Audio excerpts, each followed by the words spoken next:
One thing about momentum is it's very, very sneaky because you never know when it's going to kick back in. And once you realize that you've lost the momentum, bro, it's too late. Oh, by the way, welcome to another edition of the Sales Life Sales Edition for those in the sales profession looking to plus size their game. Now, even if you're not in sales, I think that you're going to find this is going to be a helpful episode on momentum because we all have momentum and we all suffer from momentum slippage. And what's super, super difficult, man, we don't know when it's coming back. And when we lose it, we're like, I don't know what I did. So I want to offer 5 ways. And this is a starter list, man. 5 ways of spotting your momentum slippage. And this is going to be a starter list, like I said, because I want you to listen to these and then I want you to add to them. If you're watching this live or you're watching this on the replay, the video, what would you add to the list? And if you're listening to this one, well, copy the link, the podcast, post it onto your social, tag me in it, and then tell me what you would add to the list. Because I think we can add to this, man. I'm just going to give you 5.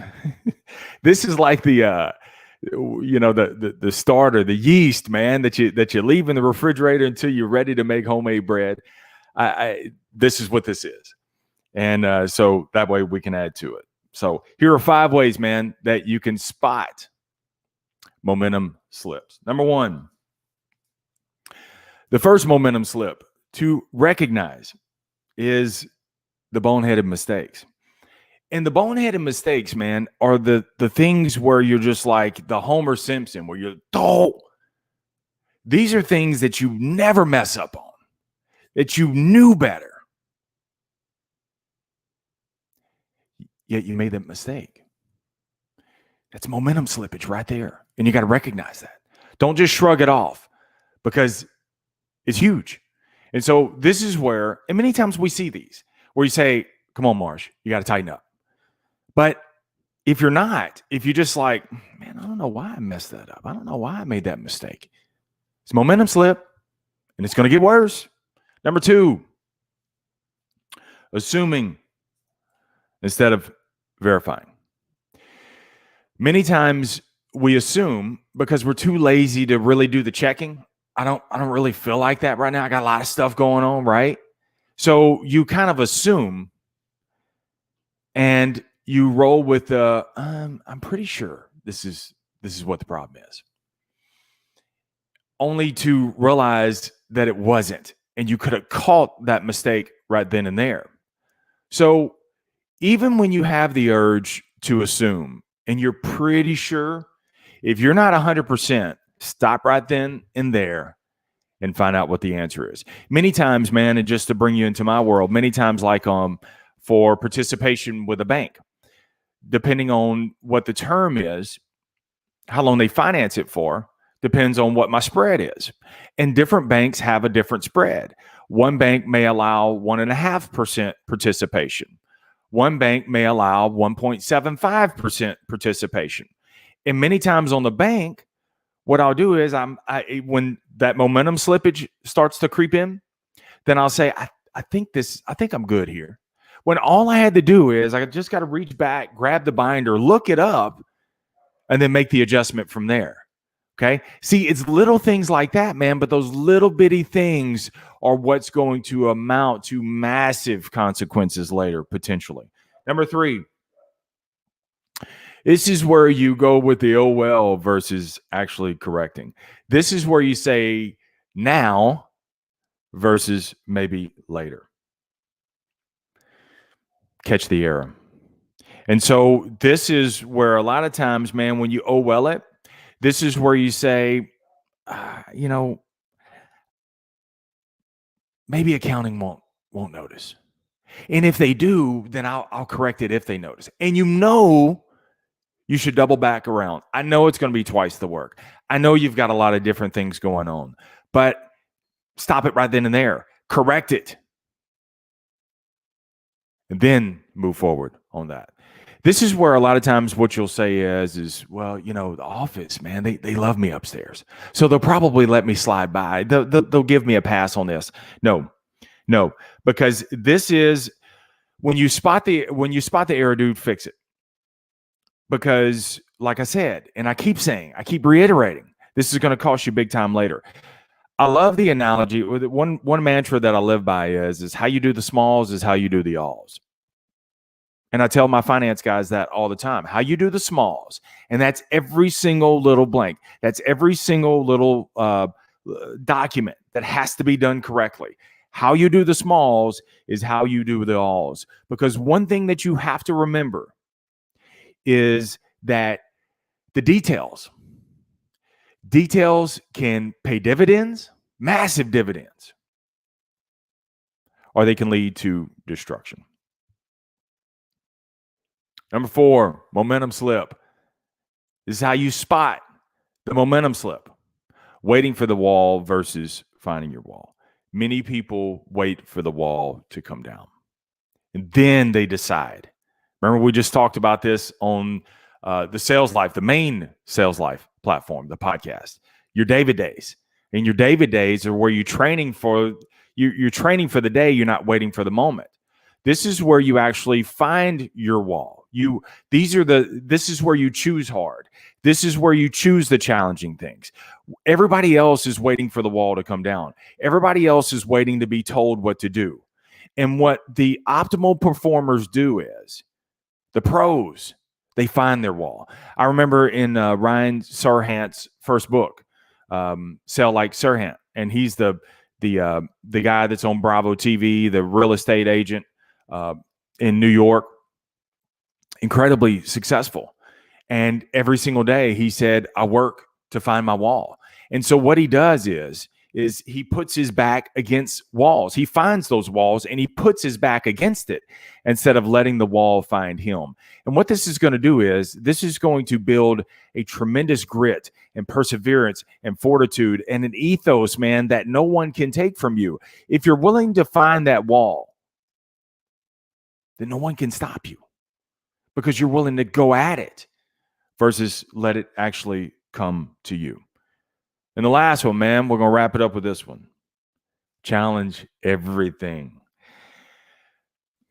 Challenge everything. Super big. Because here's what happens. When you get on a winning streak, you stop challenging. And you stop challenging because you're doing so well. It's like getting free money. And so this is why lottery winners end up worse off than they were before, because they don't have a natural reset point, or their natural reset point is super, super low. So when they're way high, then they do acts of self-sabotage and work themselves all the way back down. This is kind of that same mechanism for you with the challenge. When you're winning, you have to work as if you're broke. Because when you're winning, you tend not to challenge your customers. And so you go from challenge to rationalizing. So you start rationalizing the fact, oh, they weren't serious. Oh, they're not ready. Oh, they're too far out. Oh, they're too far negative. Oh, they don't have any money. You assume these different things. So the minute the customer tells you no, because you've already said it no, this is the second time you're hearing no, but it's just the first from the customer. But you heard it in your mind. They not doing anything. Hey, y'all want to buy it? No. Okay. And this is where you turn and you walk away and you're like, it's no big deal. It's no big deal because I'm doing so well, right? But the difficult thing is this is where momentum is super, super slippery, sneaky. So when you start doing that and you're not challenging, you're not working as if you're broke, then you start rationalizing and you do this deal after deal after deal. And so when you were actually ahead of the game, you were doing so well because you rationalized everything. You didn't challenge anyone. Then you started giving your house money away. And this is why you hear so many salespeople say, man, I had a great month going. I don't know what happened. It's momentum slip. You stop challenging. You felt so good about yourself, and you gave so many excuses and rationalizations as to why your customer isn't ready to do anything, why you don't have to work hard today, why you have no wall, why you're making these boneheaded mistakes, why you're assuming instead of verifying, why you're just welling everything. You're doing all these kind of different things. And you've lost your urge to challenge. You have to build that up. And this is what I remember, and we talked about this on the Sales Life podcast many episodes ago, about building your bats up.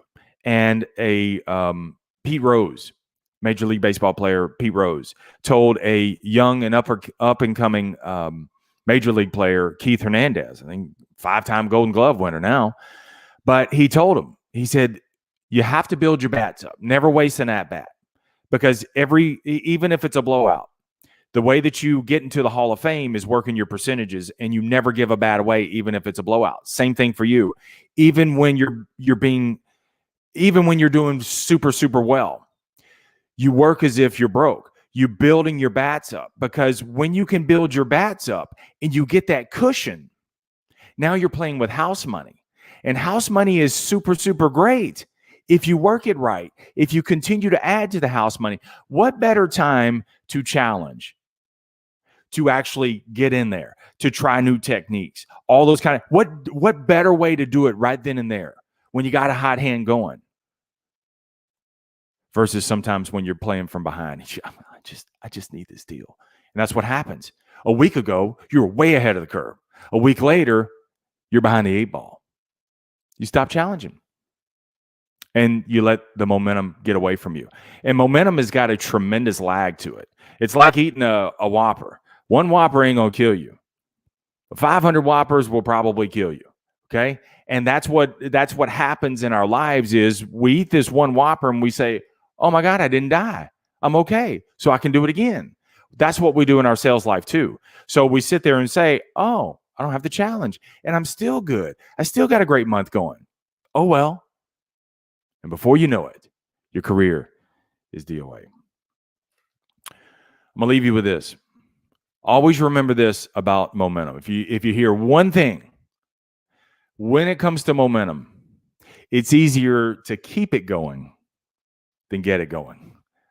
So once you get it going, and sometimes it may take you weeks to get it going, there's a lag between that. Okay. So just because you do it for a week and it's still not working, it's because you haven't reached that tipping point yet.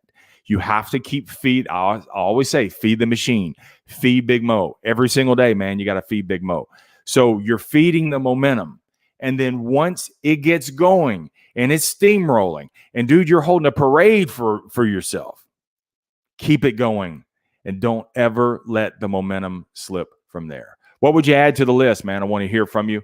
On that. Remember, the greatest sale that you will ever make is to sell you on you, because you're more than enough. Stay amazing. Stay in the sales life. Nat, thanks so much, man, for jumping on here. Have an amazing Sunday to you, brother. Take care.